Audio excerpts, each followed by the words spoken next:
Os colaboradores e amigos do Ministério Jimmy Swaggart convidam você a se unir conosco nesta hora de culto e louvor, quando Jimmy Swaggart vai proclamar com ousadia a mensagem do poder de Jesus para mudar vidas. Sometimes gently sing. Os que trouxeram suas Bíblias, abram-na comigo agora no livro de Atos.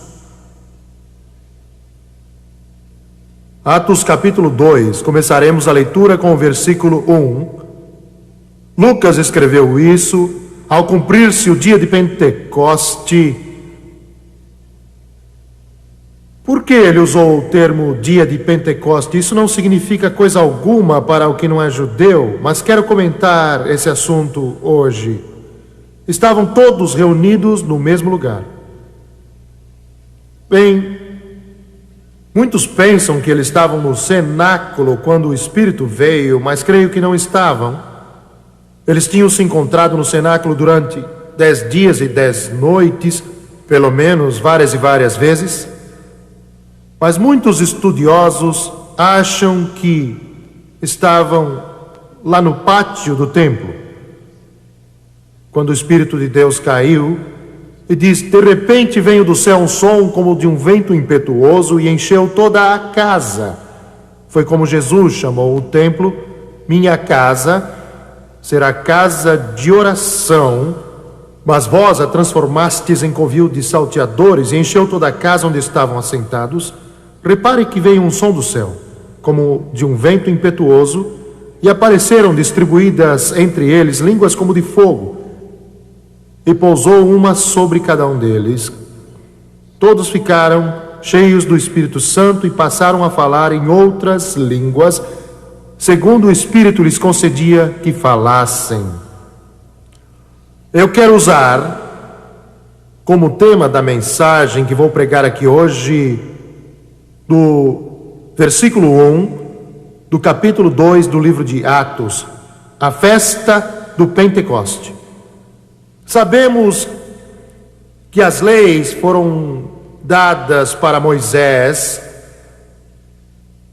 mais ou menos 1500 anos antes de Cristo. Todas as 7 festas do Velho Testamento, no contexto judeu, foram dadas com um propósito específico. Representavam algo que estava para vir.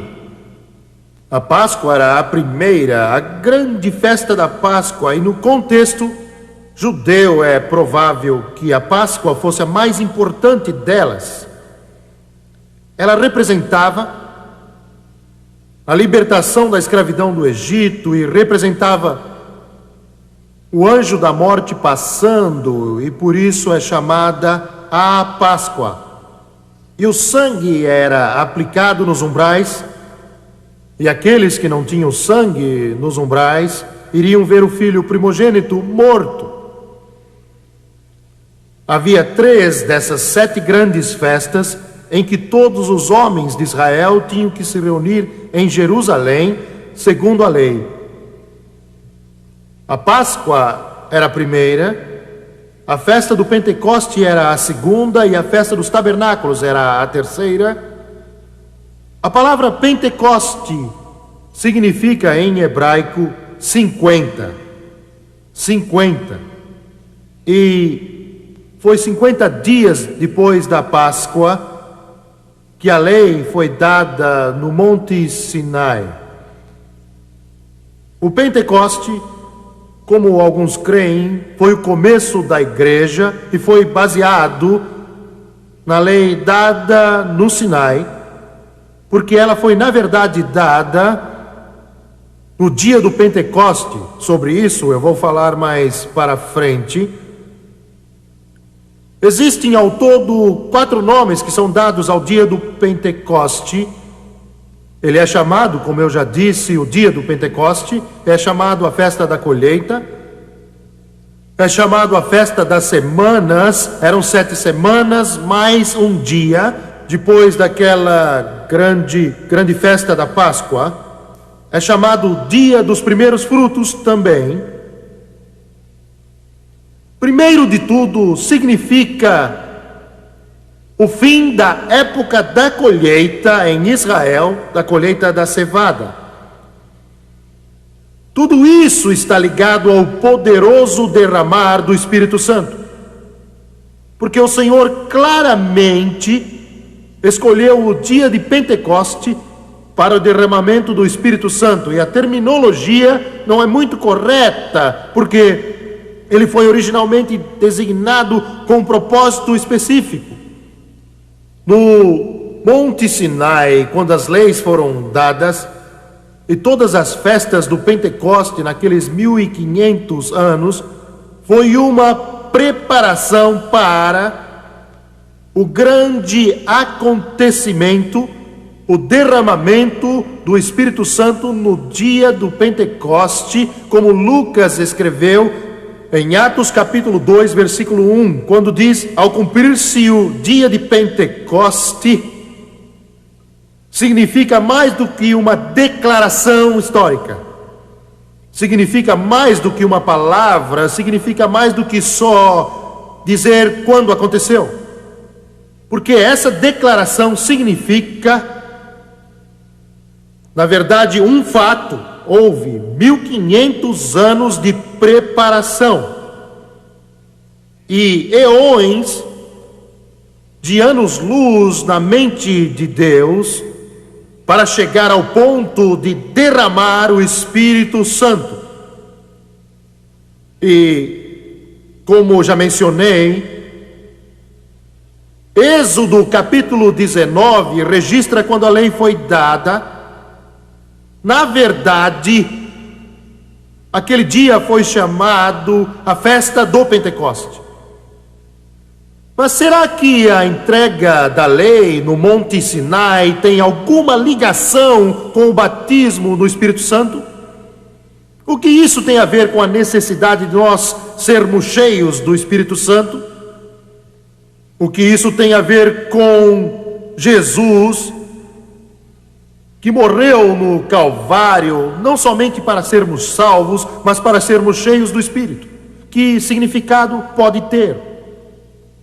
Quando você volta ao Monte Sinai e você estuda o capítulo 19 do livro de Êxodo, encontra um dos mais, que palavra posso usar, horrendos momentos já registrados nos anais da história humana. O meu desejo é que cada um de vocês possa ver, muito mais claro do que vocês estão vendo hoje, o que é o batismo do Espírito Santo, e entendam tudo o que aconteceu no Monte Sinai, quando Deus deu as leis a Moisés.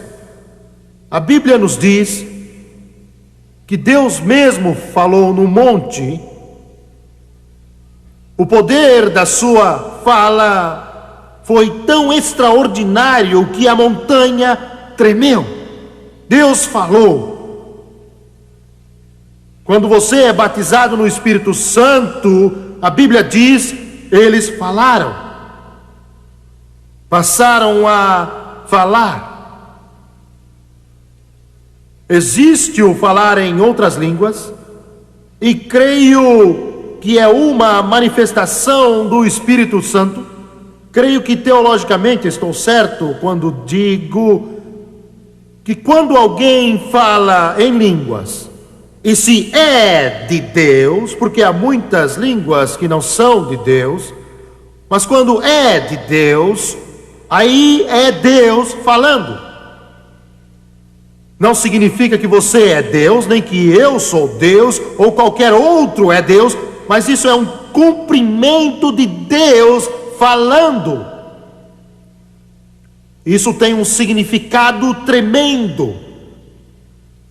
Isso não faz parte da mensagem, mas preciso dizer. Se você tem mencionado falar em outras línguas como se fosse balbuciar, tagarelar ou só um palavreado, você, meu amigo, está num terreno perigoso.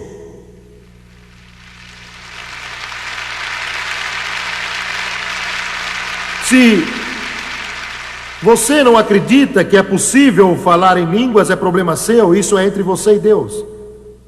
Mas quero avisá-lo, não fale nada contra isso. Eu sou o primeiro a admitir que somos criaturas humanas frágeis e vou falar mais sobre isso. Nós não somos o melhor exemplo do poder grandioso de Deus e sem dúvida vamos ao fanatismo às vezes. Mas Deus nunca teve igreja perfeita com a qual trabalhou. Nunca teve povo perfeito com o qual trabalhou. Ele ainda usa vasos imperfeitos. É triste, mas é bom dizer. Se não fosse assim, ninguém poderia ser usado por ele.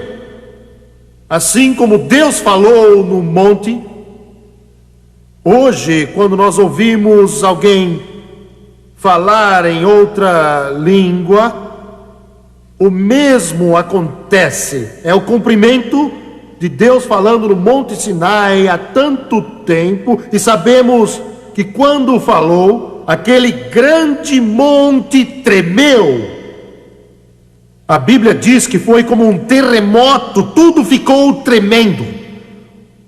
Houve um derramamento do Espírito Santo mais recentemente na virada do século, que começou na Rua Azusa, em Los Angeles, Califórnia, em Winnipeg, Canadá, e ao mesmo tempo em Houston, Texas, e na longínqua China.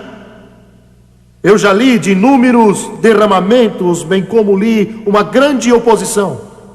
A oposição afirmava: isso não levará a nada, não terá consequência, mas agitou o mundo inteiro de lá para cá. Ele agitou o mundo, ele agitou cada nação que existe na face da terra.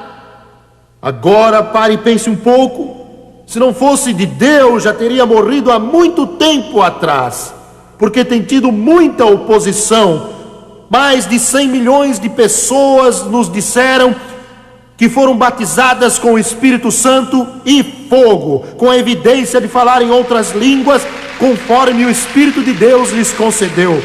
E isso não foi concedido somente a alguns pentecostais, mas os batistas têm recebido o Espírito Santo aos milhares, e os metodistas têm recebido o Espírito Santo aos milhares, os presbiterianos têm recebido, glória a Deus, os católicos o têm recebido aos milhares. Isso tem feito o mundo tremer.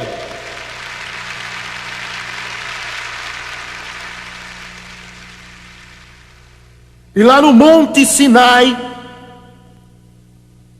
a Bíblia diz que havia muitas chamas. Que visão foi aquela? Quando ouviram a voz de Deus e as trombetas soando, trombetas não dos sacerdotes de Israel, mas trombetas de Deus. Que visão foi aquela? Foi uma visão tão grande que o povo ficou literalmente com medo e começou a tremer. E Deus falou a Moisés: todo aquele que tocar o monte será morto. Quero dizer isso a você: se você apontar um dedo contra o Espírito Santo, você vai morrer. Não importa quanto dinheiro tem, não importa qual a sua denominação, não importa se tem poder, se tocar o Espírito Santo, você morrerá. Você irá murchar, você irá secar e morrerá.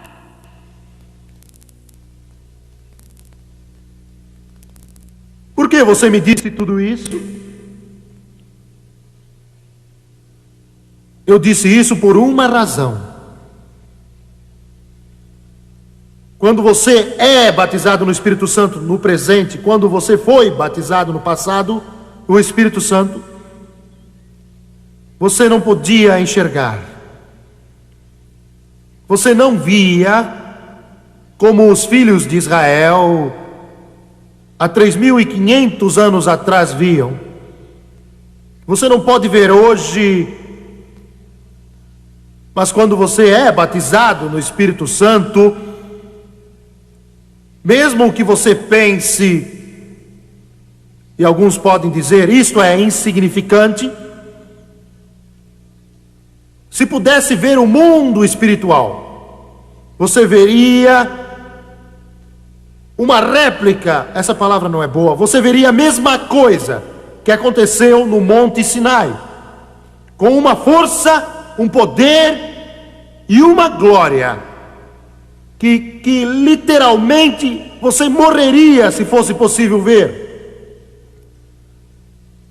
E a razão de sermos capazes de recebê-lo, não é porque nós somos bons, mas é porque há 2000 anos atrás, Jesus Cristo morreu na cruz do Calvário, aleluia, e rasgou o véu, e agora podemos ir corajosamente até o trono de Deus, sem temor, sem morrer, sem sermos consumidos pelas chamas, sem sermos feridos pelo Senhor, através do sangue, através daquele véu. O livro de Hebreus diz, através do véu, nós puxamos o véu e entramos por causa do sangue de Jesus Cristo, e nós podemos ser batizados. Primeiro estava no monte, agora está em nós. Primeiro estava no monte, agora está em nós. Primeiro estava só com Deus, agora o Espírito Santo está em nós. Entendeu bem? Ali no Monte Sinai, toda a montanha tremia. O fogo queimava no topo. Os relâmpagos rasgavam as nuvens lá do céu. As trombetas soavam. O monte estremecia e tremia. Está em mim e em você. Então ele disse: mas recebereis poder. Não só precisamos receber poder, mas precisamos derrotar o inimigo muitas e muitas vezes. Glória a Deus, mas recebereis poder. Agora você entende esse poder? Você tem o mesmo poder que fez o Monte Sinai estremecer, que fez o povo tremer. É isso que você tem. Aleluia, aleluia.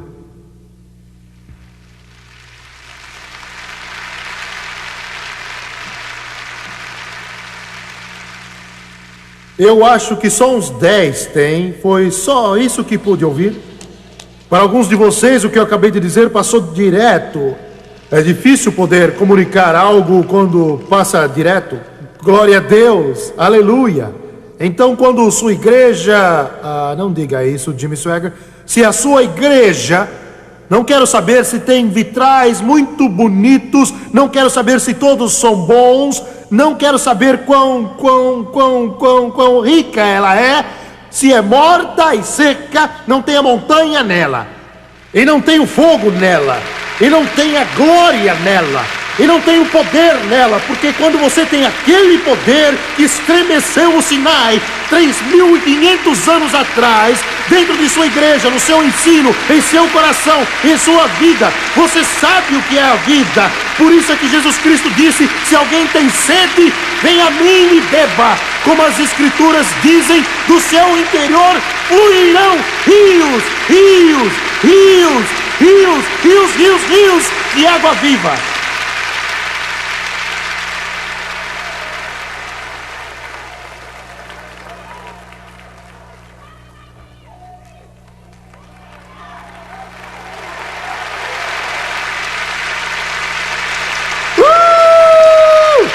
Você que tem sede, venha, sem dinheiro, sem preço. Sei o que você sente, irmã.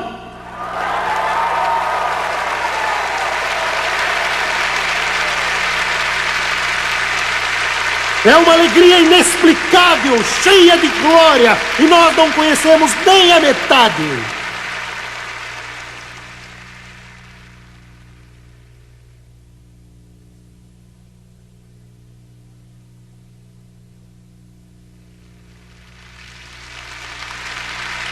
Glória ao nome do Senhor Jesus Cristo, hoje e para sempre. Eu fui dormir quase às 3 horas da manhã hoje. Eu olhei para o relógio, eram 2h45 e eu dormi depois disso. E pensava nisso. Eu me levantei esta manhã às 7 horas ou 7h30, ou foi lá pelas 8 horas no máximo, e depois eu fui atacado por Satanás. Você nunca passou por isso e não sabe o que é isso? Pode parecer estranho, mas eu senti uma opressão. E Deus me dizia, a festa do Pentecoste, não o diabo, mas Deus, a festa do Pentecoste, a festa do Pentecoste. E eu abri o grande livro dos livros e eu comecei a estudar, comecei a examinar, e já estudei esse assunto no passado, e de repente a presença de Deus veio sobre mim e comecei a chorar. Aleluia, e a opressão se foi na hora.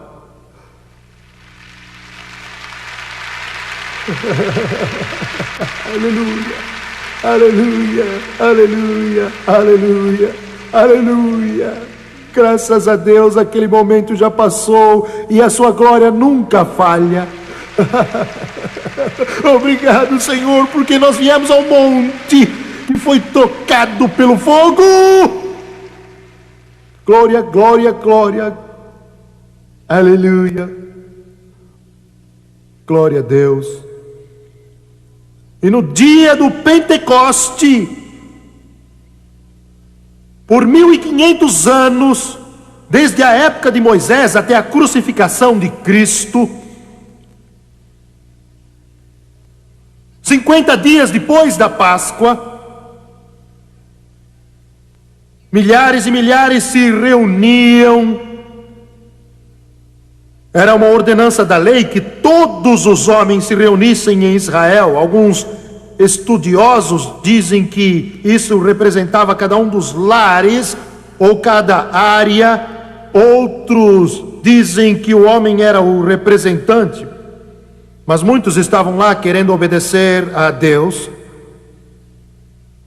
E era o final da colheita da cevada e do trigo. Falarei disso daqui a pouco. E um bom número de sacrifícios seriam oferecidos naquele dia memorável. Era um dia de grande alegria, conforme irei mencionar logo. Era um dia de ação de graças, de louvor e avivamento.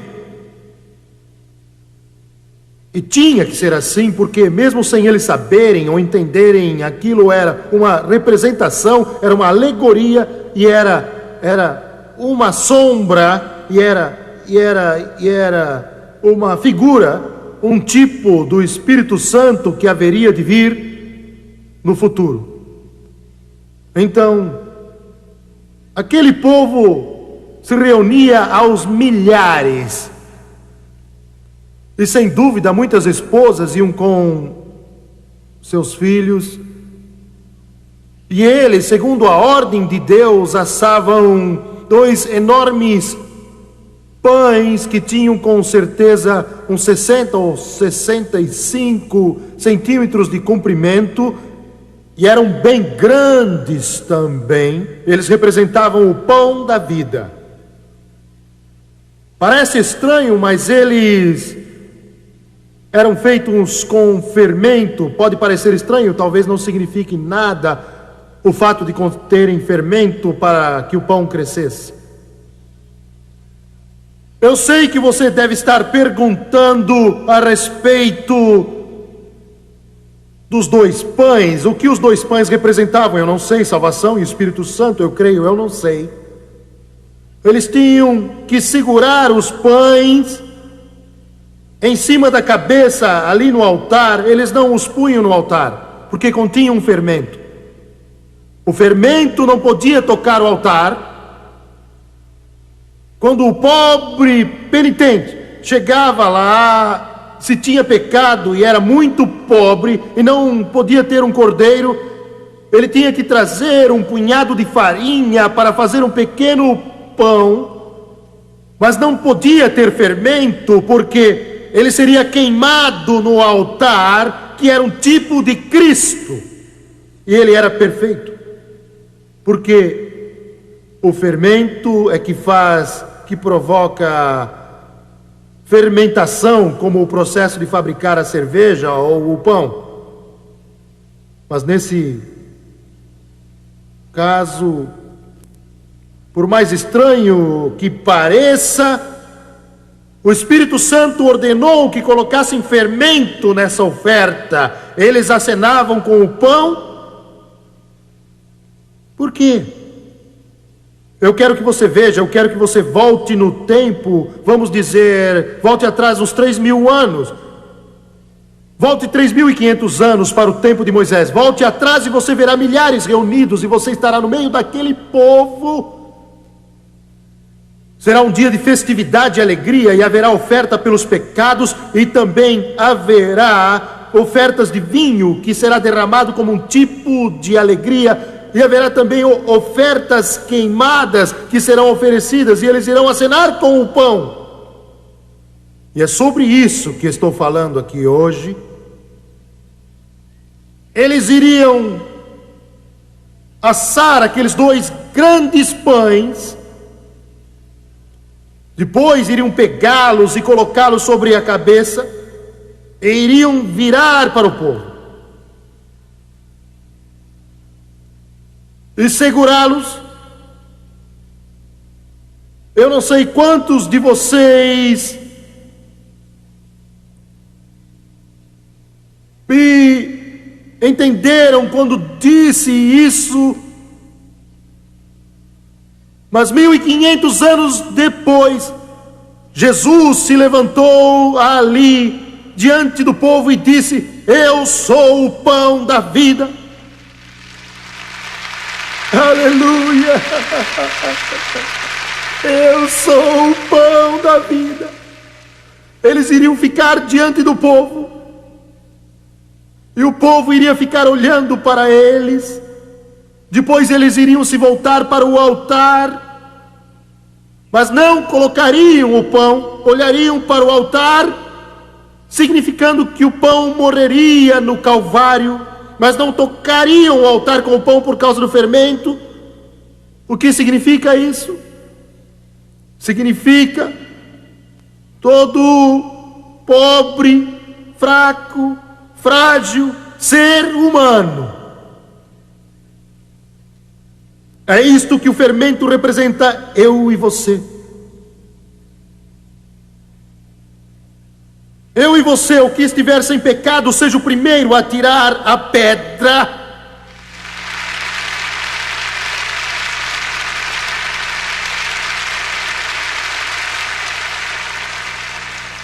Todos pecaram, diz o Espírito Santo, e carecem da glória de Deus.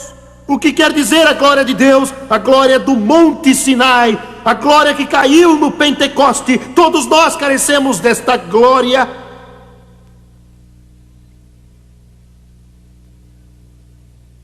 Espero que tenham entendido o que eu disse. Odeio a imperfeição. Quero dizer uma coisa: o que eu estou ensinando a você, o que eu estou ensinando agora, eu tenho experimentado. Posso ter lido essas palavras há um ano atrás, tê-las ensinado, mas realmente não havia entendido. Eu poderia ter entendido, mas não as entendi como as entendo agora. Deixe-me dizer algo. Desde 8 anos de idade tenho buscado a Deus. Quando eu tinha a idade do meu netinho Gabriel, que tem 8 anos, eu orava 30 minutos, 1 hora, 2, 3 horas por dia. Menino, só 8 anos, 9 anos. Fui a reuniões de oração quase todos os dias da minha vida, e sei que isso não é normal para uma criança. Na verdade, esta é a única coisa que é normal. E quando eu tinha 9 anos ou 10 anos, quando a Segunda Guerra terminou em 1945, fiquei sabendo disso numa reunião de oração. Eu tinha 10 anos. Creio que posso dizer sem medo de contradição que todos os dons da palavra de Deus, de alguma forma, fluíram através deste vaso imperfeito. Em alguma ocasião, e eu digo isso com muito temor e com grande reverência a meu Deus,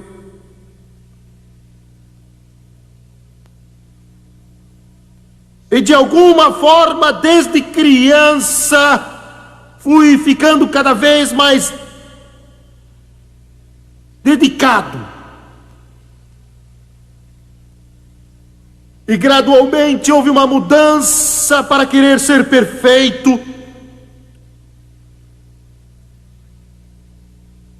Isso é tolice. Você diz, não é tolice, a Bíblia diz, sede perfeitos. Isto é, seja maduro, mas eu queria agradar a Deus, e você diz, isso é louvável, eu sei, mas é um perigo. E se não tivermos cuidado nessa área, talvez a nossa consagração e dedicação se torne obras, em vez de fé. Você entendeu bem? Eu quero dizer de novo, os batistas, os metodistas, os católicos, os que são nazarenos não irão cair nessa armadilha, mas os pentecostais cairão se não forem cuidadosos. Se você busca sempre a Deus e sempre lê a palavra, isso pode se tornar obras que levarão você a pensar que por fazer essas coisas você merece algo. Isso faz sentido?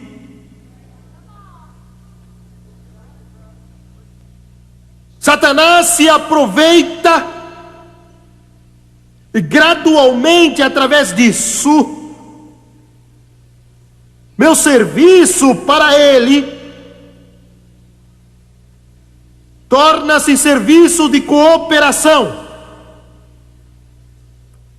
Estou dizendo isso porque eles acenavam com a oferta. Deus, irei cooperar contigo. Eu não disse essas palavras, mas o espírito era esse. Então eu digo, tu irás cooperar comigo. Irei alcançar o mundo, porque o chamado e a unção existem. Mas Satanás se aproveita disso. O que você está dizendo? Estou dizendo que eu não entendia essa oferta. Eu não entendia a oferta dos pães e estava tentando acenar para ele. Queria que tudo fosse perfeito. Você diz, isso é louvável, eu sei. Mas havia fermento lá. E eu não percebia isso. E finalmente Deus me mostrou claramente, quando cheguei aos pés daquela cruz, que Ele não quer cooperação, mas Ele quer submissão. Glória a Deus. E no dia do Pentecoste, por 1500 anos, desde a época de Moisés até a crucificação de Cristo,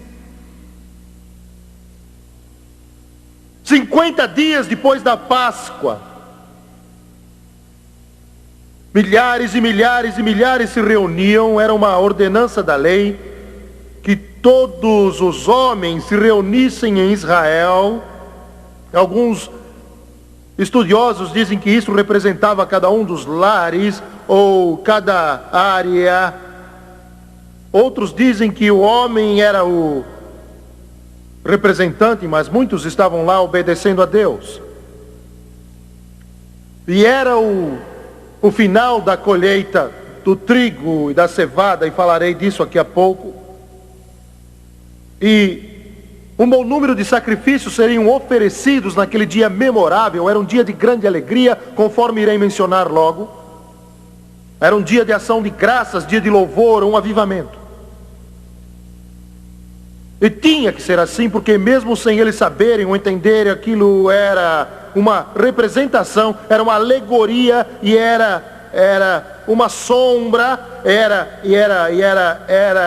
uma figura, um tipo do Espírito Santo que haveria de vir no futuro.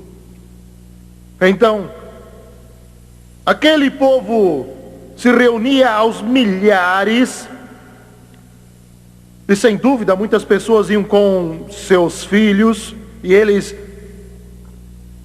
segundo a ordem de Deus, assavam 2 enormes pães que tinham com certeza uns 60 ou 65 centímetros de comprimento e eram bem grandes também.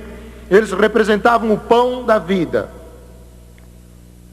Parece estranho, mas eles eram feitos com fermento. Pode parecer estranho e talvez não signifique nada o fato de conterem fermento para que o pão crescesse. Eu sei que você deve estar perguntando a respeito dos 2 pães, o que os 2 pães representavam. Eu não sei, salvação e Espírito Santo, eu creio, eu não sei. Eles tinham que segurar os pães em cima da cabeça, ali no altar. Eles não os punham no altar, porque continham fermento. O fermento não podia tocar o altar.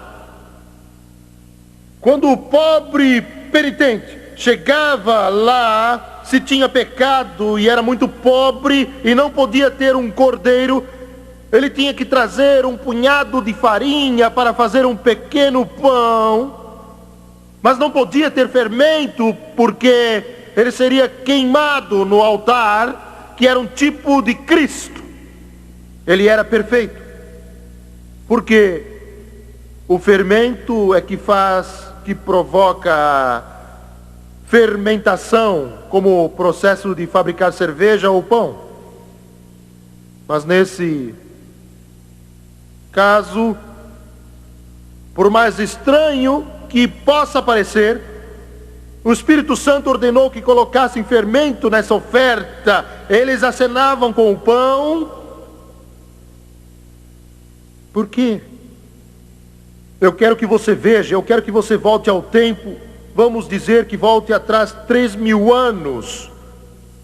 Volte 3.500 anos para o tempo de Moisés. Volte atrás e você verá milhares reunidos e você estará no meio daquele povo. Será um dia de festividade e alegria, e haverá oferta pelos pecados, e também haverá ofertas de vinho que será derramado como um tipo de alegria. E haverá também ofertas queimadas que serão oferecidas, e eles irão acenar com o pão. E é sobre isso que estou falando aqui hoje.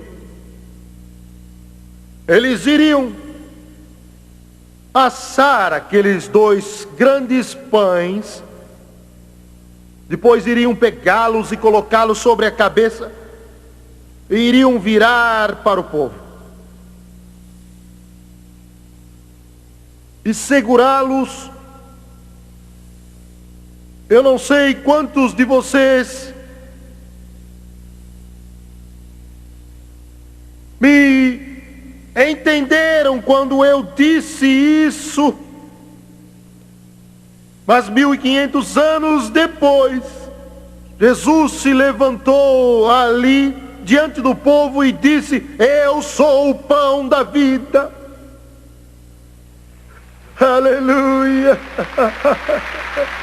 Eu sou o pão da vida. Eles iriam ficar diante do povo, e o povo iria ficar olhando para eles. Depois eles iriam se voltar para o altar, mas não colocariam o pão, olhariam para o altar, significando que o pão morreria no Calvário, mas não tocariam o altar com o pão por causa do fermento. O que significa isso? Significa todo pobre, fraco, frágil ser humano. É isto que o fermento representa, eu e você. Eu e você, o que estiver sem pecado, seja o primeiro a tirar a pedra.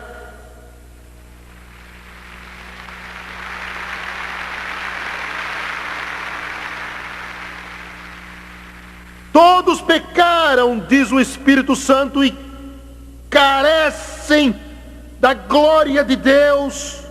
O que quer dizer a glória de Deus?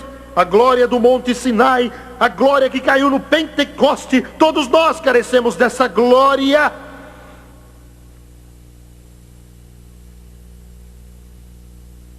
Espero que tenham entendido o que eu disse. Odeio a imperfeição. Quero dizer uma coisa: o que eu estou ensinando a você, o que eu estou ensinando agora, eu tenho experimentado. Posso ter lido essas palavras há um ano atrás e posso tê-las ensinado, mas realmente não as entendia. Eu poderia ter entendido, mas não as entendi como eu entendo agora. Deixe-me dizer algo. Desde 8 anos de idade tenho buscado a Deus. Quando eu tinha a idade do meu netinho Gabriel, que tem 8 anos, eu orava 30 minutos, 1 hora, 2 horas, 3 horas por dia. Menino, só 8 anos, 9 anos. Fui a reuniões de oração quase todos os dias da minha vida. E sei que isso não é normal para uma criança. Na verdade, esta é a única coisa que é normal. E quando eu tinha 9 anos ou 10 anos, quando a Segunda Guerra terminou em 1945, fiquei sabendo disto numa reunião de oração. Eu tinha 10 anos. Creio que posso dizer sem medo de contradição que todos os dons na palavra de Deus, de alguma forma, fluíram através deste vaso imperfeito. Em alguma ocasião, eu digo isso com muito temor e com grande reverência ao meu Deus.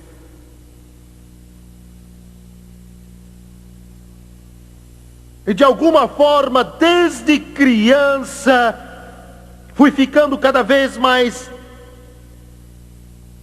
dedicado.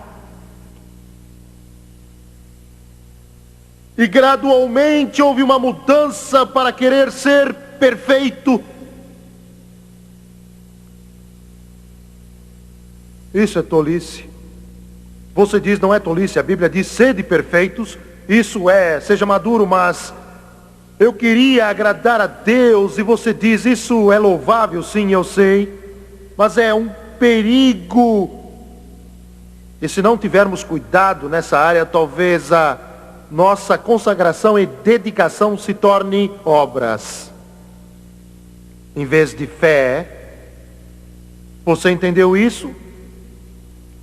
Eu quero dizer de novo, os batistas, os metodistas, os católicos, os que são nazarenos, não irão cair nesta armadilha, mas os pentecostais cairão se não forem cuidadosos. Se você busca sempre a Deus e sempre lê a palavra, isso pode se tornar obras que levarão você a pensar que por fazer essas coisas você merece algo. Isso faz sentido?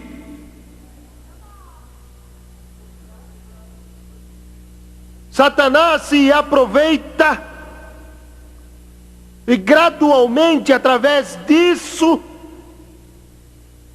meu serviço para ele torna-se serviço de cooperação. Estou dizendo isso porque eles acenavam com a oferta Deus, irei cooperar contigo. Eu não disse essas palavras, mas o espírito era este. Então eu digo, tu irás cooperar comigo. Eu irei alcançar o mundo, porque o chamado e a unção existem. Mas Satanás se aproveita disso. O que você está dizendo? Estou dizendo que eu não entendia essa oferta. Eu não entendia a oferta dos pães. Estava tentando acenar para ele. Queria que tudo fosse perfeito. Você diz isso é louvável, eu sei. Mas havia fermento lá. E eu não percebia isso.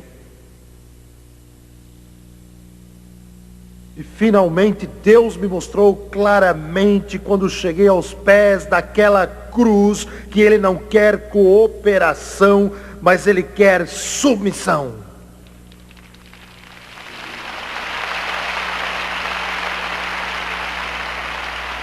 Talvez você me julgue mal por ter afirmado isso, mas o apóstolo Paulo enfrentava uma luta idêntica a esta. Paulo disse, pelo que sinto, e quando lemos essas palavras, podemos sentir aquela batalha, pelo que sinto prazer nas fraquezas, nas injúrias, nas perseguições. Quando sou fraco, sou forte.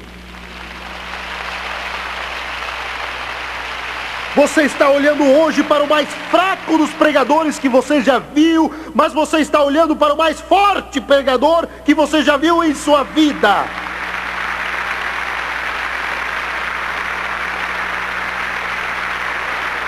Glória ao maravilhoso nome de Jesus Cristo.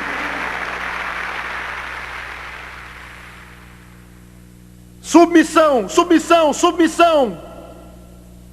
Eles acenavam a oferta e então se voltavam para o altar de bronze com fogo, simbolizando o Calvário e o acenar diante do altar, que significa, isso significa a única razão porque eu e você estamos aqui. A única razão é por causa daquele altar. Calvário pagou tudo. Calvário, ele pega aquele pão que o pobre, fraco pecador está segurando e acena para o Calvário, e o inferno não pode fazer nada. Louvado seja o nome de Jesus. Os pecados estão cobertos, estão lavados, estão limpos, sumiram. Eles se foram. Não deixe o diabo acenar com a oferta. Você acene com a oferta diante do altar. O diabo, o dragão, a serpente, você pode ouvir bem.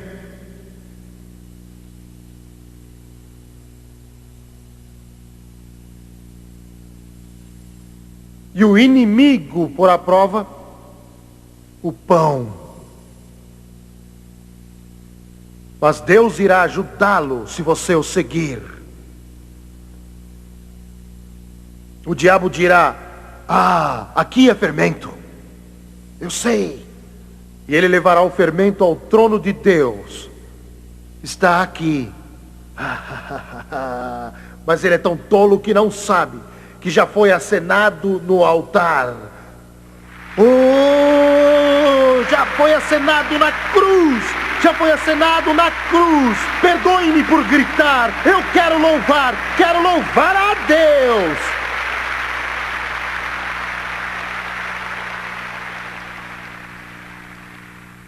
Eu nem cheguei a terminar ainda o ponto número 1.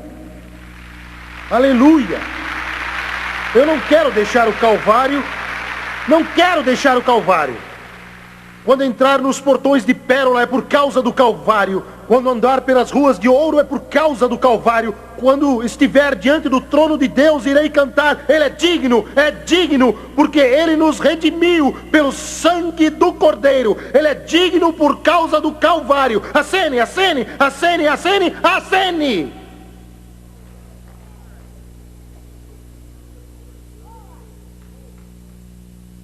Você pode ir trabalhar esta semana. Quando o diabo atacar, acene. Preciso terminar. Não sei o que vou fazer com essa mente.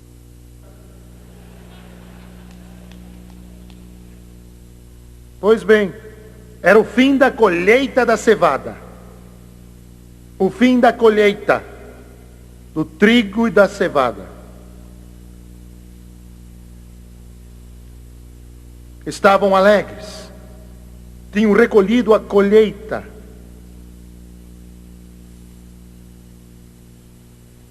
Você e eu hoje, como já disse antes, você e eu hoje estamos na colheita. Você entendeu bem? Ele confiou, eu creio de todo o coração, que esta geração seria a geração da colheita. Sei que estou na festa do Pentecoste, esperando a festa das trombetas. A festa das trombetas será quando Deus chegar aos portais da glória. É a próxima, é a próxima, é a próxima. Não posso falar disso, senão não paro. É a próxima. Deus mesmo vai estar lá, na verdade. Ele já está lá agora. Gabriel está polindo a trombeta, preparando-a. Os anjos do céu estão atentos. Eu já falei ontem que as portas estão abertas de par em par, de par em par, de par em par. Porque estão abertas para permitir que os pentecostais entrem, que os batistas entrem, que os católicos salvos entrem, todos aqueles que nasceram de novo.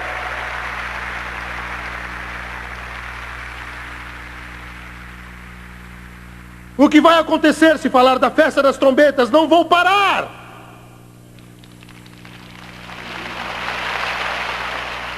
Está quase acabando. A colheita está no fim. Mas estou cansado. Você precisa andar mais alguns metros. Glória a Deus. Eles estão recolhendo a última colheita. Estão acabando de recolher. Está quase no fim.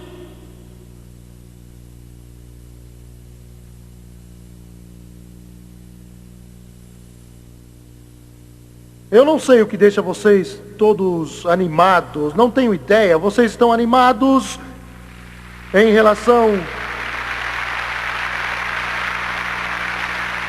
Vamos dizer, em relação aos partidos políticos que existem hoje. Vocês estão animados e felizes com alguns deles em particular? Então, o que deixa você animado? Será um grande lutador que aparece na TV dizendo que irá derrubar o outro em 30 segundos? É isso que deixa você animado?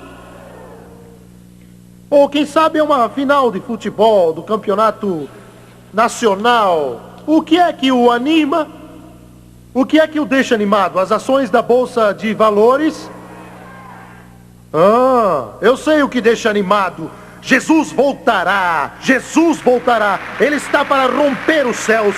Ele vai voltar. A trombeta de Deus irá soar. Estamos vivendo agora o dia do Pentecoste. Estamos vivendo a festa da colheita. Estamos vivendo uma festa. É a festa da colheita. Estou vivendo na montanha e o céu está limpinho. Glória a Deus, Jesus está voltando. A festa das trombetas é a próxima. Glória!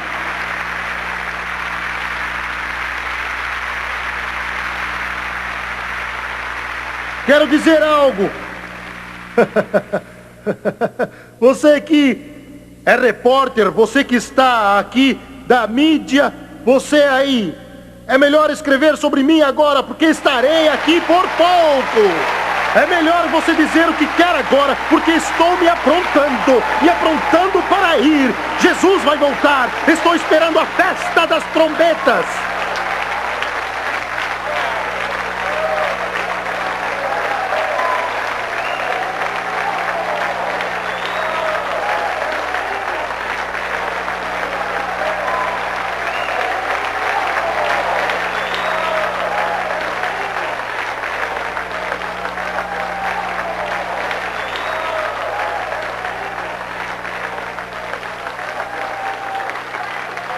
Glória a Deus! Glória a Deus!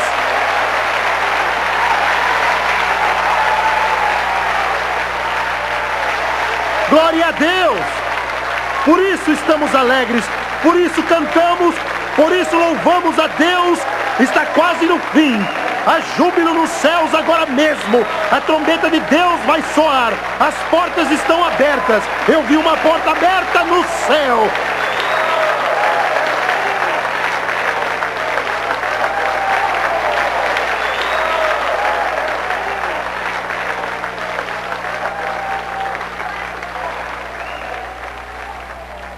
E eu disse, Senhor, não posso terminar essa mensagem, preciso ir a Israel.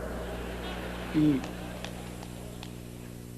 ele disse, diga só mais uma coisa. E depois encerraremos. Eu tenho mais um ponto nesse sermão que tem 492 pontos. É a festa da colheita. Festa.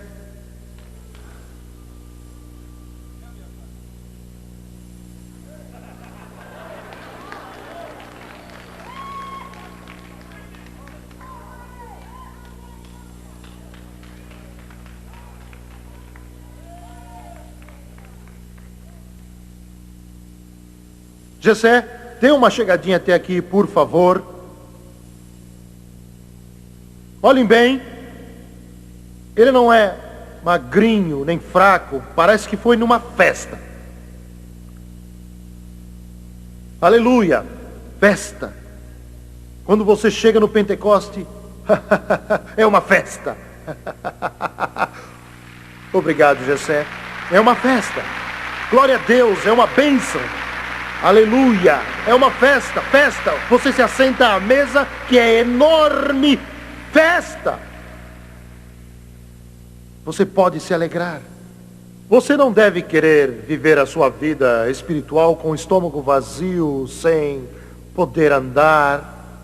É uma festa. É a festa do Pentecoste. Vou terminar agora.